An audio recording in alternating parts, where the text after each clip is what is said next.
What's up? Welcome back to Shralp Stories. This is another episode of the Shralp. Today we have two very interesting surfboards. One of them was handmade start to finish by myself. Very interesting board, kind of odd. I don't really know all the way what I'm doing when I'm shaping, but it's fun to play around and make something.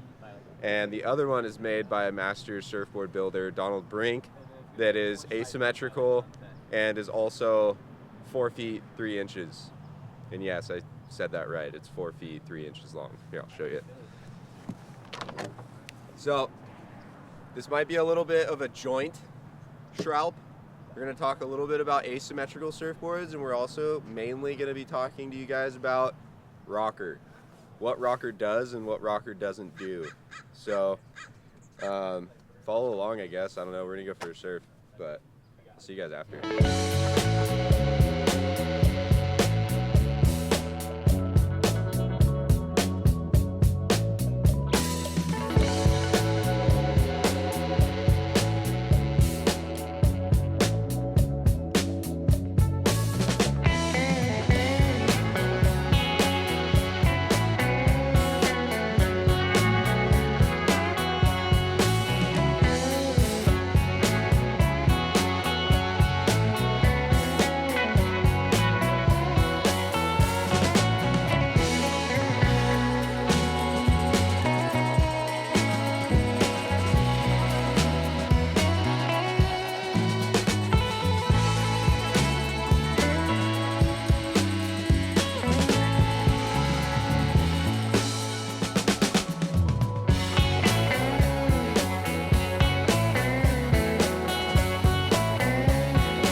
The alley rat. All 3 different surfboards, all 3 different rocker profiles, rails, fins, everything. Kind of sick, yeah. So that's why I wanted to do it for all you Shralpers. Because look, the first board. Am I like super close? So close. Hi. The first board, if you look at it, it's like the least amount of rocker. This is what's sick about boards with not glass in fins, because you can check the rocker profile. You know, the traction pad's gonna kind of like weigh, and the fin boxes are gonna weigh the tail down just a little bit, so it's gonna be a little off, but still nice to see what's really going on here. So if you look, it's probably like 3 1/4 in the nose, and something like about 1 inch in the tail, whereas this thing's got 1 3/4 inches in the tail compared to 1 on the other board, and 4.5 actually. So you can tell it's quite a bit more rocker than the big toe. But like when Connor was sitting right here, if you look, they look relatively similar, the two boards. I mean, maybe not. Maybe I'm wrong. But it's kind of a good way to like check out rocker profiles by laying them on the ground like this. Like, let's see what this tinny has. The tinny's got 5.5 in the nose and 2.5 in the tail. So a bit more rocker than my board that I hand shape myself. When I'm hand shaping a board, I don't measure rocker at all. I don't have a rocker table. I don't have anything. I just kind of eyeball it, and I want the nose to be, you know, yay thick at the end of it, and I want the tail to be about yay thick at the end of it as well. So I kind of just do that and let the rocker make itself happen in the board. I don't trip on it too much. So some things to think about with rocker in a surfboard. A flatter rocker surfboard typically is going to paddle better. A lot of people think that a flatter rocker surfboard is not going to barrel ride quite as well, which actually I think is incorrect. If you look at guys like Timmy Reyes, many of you may not know who he is, but he's a very good surfer. If you do know, then you know. Very good surfer. He likes to surf slabby waves, so waves that break in very shallow water coming from very deep water. So they kind of roll and they won't break, and then all of a sudden they just slab over.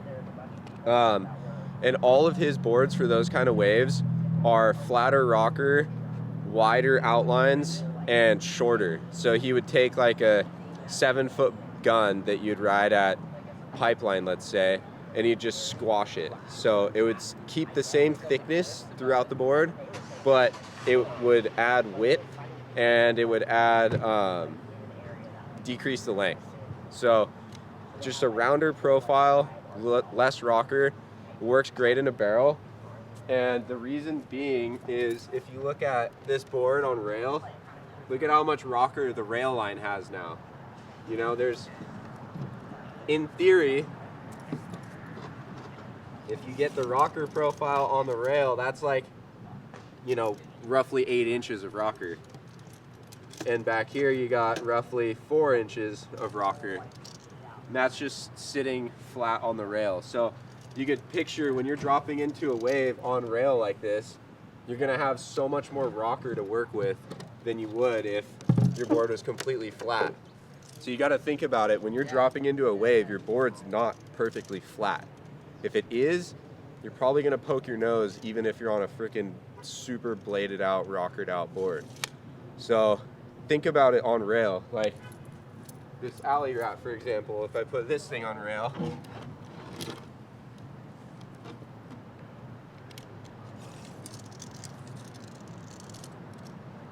that's like 10 1/4. That's a crazy amount of rocker compared to 5. That's like double. So if you think about it, when you're dropping into a wave, put your board on rail, that's gonna give you a lot more rocker to work with. And that's why round tails work pretty well oftentimes in barrels, because they'll actually hug the cuppy part of the wave. So it's not always important to have a flatter or more rockered out board for certain conditions. I do think that a flatter rocker surfboard will benefit you a lot on a mushy wave, because it'll actually use surface tension a little bit better and plane on top of the water rather than pushing the water. Like if you have a lot of rocker on a flat wave, it's going to push the water a lot. So I think that's why Timmy Reyes likes to ride those flatter rocker boards, because they'll plane better on the surface of the water. so he'll be able to go faster and ideally make more waves. Like this morning, I was riding the big toe. Unfortunately, I didn't ride the Sullivan shape, but it worked really well because it's such flat rocker. It just skims across the water like a little flying saucer disc thing. But it's kind of the gist of rocker profiles. Next time you get them in it, take your fins out of your surfboard if you have removable fins, and get a tape measure out and measure your rocker and kind of compare it to other boards. I think shorter surfboards, less rocker, longer surfboards, maybe a little bit more rocker. That's just kind of my theory, unless you're talking about a longboard or a mid-length. Like those kind of surfboards, you don't really need as much rocker. But if you're surfing big wave guns, you're probably going to want a little bit more rocker in your surfboard. So it's kind of just a fun thing to play around with. I think the general rule of thumb, just to restate it, is flatter rocker boards are for more of a mushy wave, and a higher rocker board is for more of a steeper wave. But don't forget, you're always on your rails, so measure that rail rocker, the rail rocker line, I guess, to kind of see what you're going to be working with. So hopefully that kind of helped you guys out a little bit. I mean, before I go, actually, there's another thing that I should point out. If you look like midway through the board, there's different rockers in every one of these boards. So if you have a big kink in this front part of the board, that kink is going to be a breaking point for the water to run into and not want to like flow naturally through the board. So another thing to look at when you're looking at boards, set them down on the ground and kind of look at if it looks like a nice clean line up the front and a little bit more straighter, flatter line out the back. It's usually a good rocker profile in my opinion. You know, more curve in the nose, a little bit less curve in the tail, but still want some lift. So hopefully kind of cued you guys in on a couple things to look at from my perspective. Probably missed some things. I love hearing about what I missed in the comments. Rouse me if you feel like rousing me. I love it. But hopefully you guys enjoyed it, and tune in next week for some more Shralps. Until then, I will see you next time. All right, peace.